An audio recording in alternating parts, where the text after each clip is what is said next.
parce que il est technique.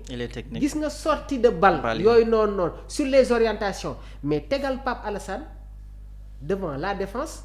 Lamine Camara ak Habib Diarra. léegi nag pour le moment Habib n'est pas encore là te dafa am joueur boo xamante ne dañ koy respecter ci ossature équipe bi. muy Idrissa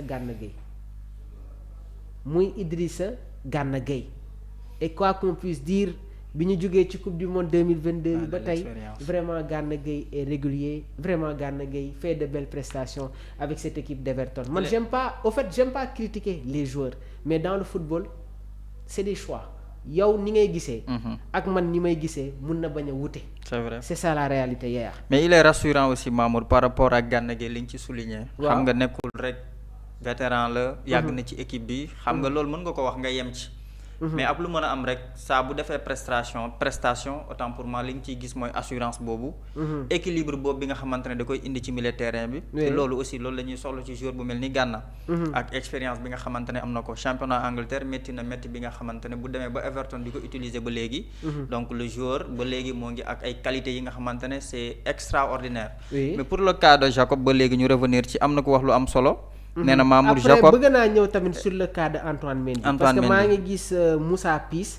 mi ngi wax sur le cas de Antoine Mendy. Voilà, nee na Jacob est notre joueur ici à Cologne. Il était excentré gauche et devant, il venait simplement dépanner comme ailier gauche.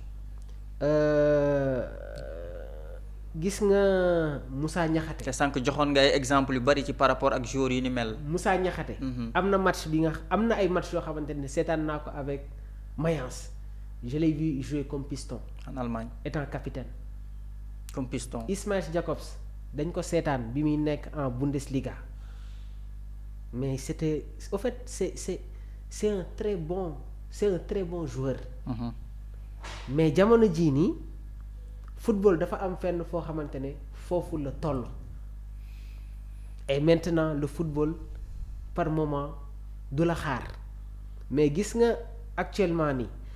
li ma mën a wax mooy Pape Bouna Thiaw prendra des décisions en toute responsabilité. Pape Thiaw prendra les meilleurs joueurs. Pape Thiaw va intégrer les meilleurs joueurs dans son dispositif selon les contextes et selon les performances loolu man maa la koy wax tey. parce que vas-y. allez-y non waaw acca foofu. waaw mais tey xam nga am na lu ma retrouvé ci commentaire yi sànq bëggoon naa la ko wax. teg nga milieu terrain bi nga xamante ne kenn dootu ko werante ne nga Pape Alassane Gueye comme sentinelle. Lamine Camara Habib Diarra bu fi nekkee. mais am na peut-être ñi jàpp ci commentaire yi xam naa idée bi ma am peut-être pour relancer la c'est la même chose lañ fi évoqué. day baax li tam ma indil la ko am na match yi nga xamante ne jàpp nañ ni que wala am na équipe bi fu muy toll. pour nga jël ku mel ni Gana nga teg ko ci banc bi day xaw a diis lool.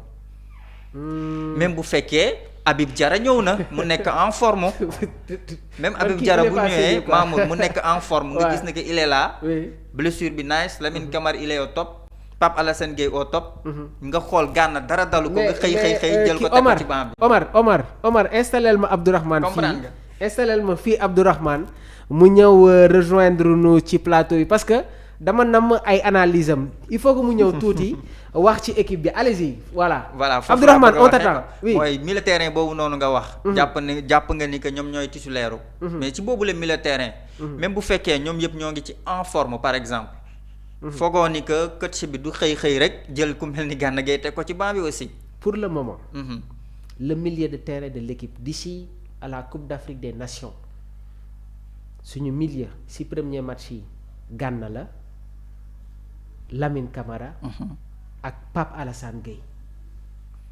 Gana la Lamine Camara ak Pape Alassane Gueye léegi nag question bi nga xamante ne dama koy poser waat.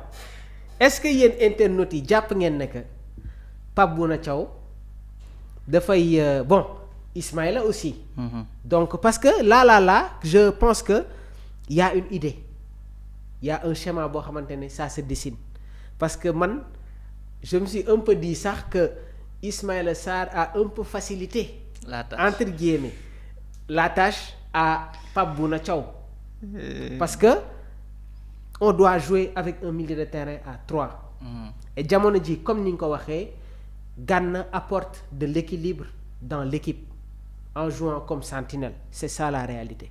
léegi Gana la ñuy am Pape Alassane Gueye le retour de Lamine Camara va nous faire du bien parce que c'est un joueur boo xamante ne il est capable d'amener une densité surtout dans le jeu intérieur est-ce que yaa ngi comprendre. léegi nag attaque bi Nicolas Iliman ak Sadio. léegi nag su Ismaïla ñëwee qu'est-ce qui va se passer foofu moom mooy équation bi c'est là l'équation te man gëm naa ne que Pape Bouna Thiaw jouer ak faux neuf moom gëw ma ne que. dina ko defaat loolu moom man yaakaaruma ko. léegi nag am na beneen cas boo xamante ne ñu ngi koy évoquer muy le cas de Antoine Mendy. Sur la liste des 28 joueurs Pape Thiaw mun na yóbbu ses 4 avant-centres waaye tamit Antoine Mendy day bokk ci liste bi. Sur les défenseurs man jàpp naa ne Kalidou Moussa Niakhaté Abdoulaye Seck Mamadou Sarr Antoine Mendy Crépin Diatta Ilay Camara El Hadj Malick Diouf Ismaïla Jacobs ñooñu moom c'est sûr que dinañu bokk ci voyage bi parce que man Antoine nag boobu ba tey mi ngi ci sélection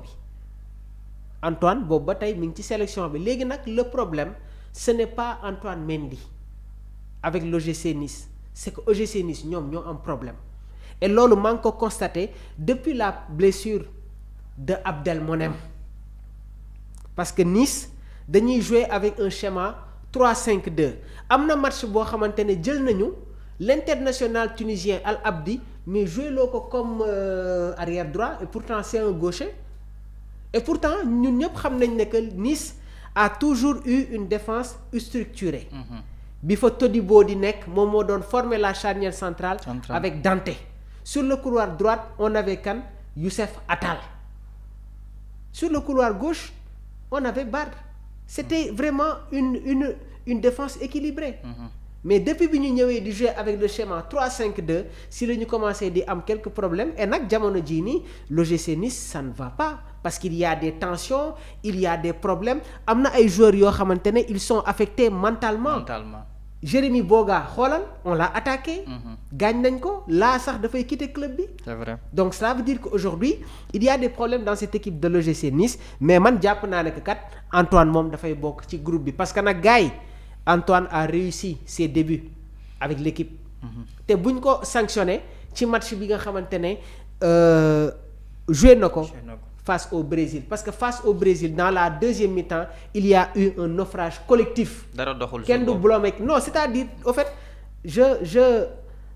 je fais une analyse objective contre le Brésil moom dans la première mi-temps c'était un naufrage collectif bi ñu ñëwee dans la deuxième mi-temps si la ñu def ay rectifications te ñun ñëpp xam nañ ne que taxuloon Crépin Diatta c'est le titulaire indiscutable dans ce couloir droit de l'équipe nationale du Sénégal mais man jàpp naa ne que Antoine dafay dem ci poule ci CAN bi au milieu de terrain surprise yi du bëri.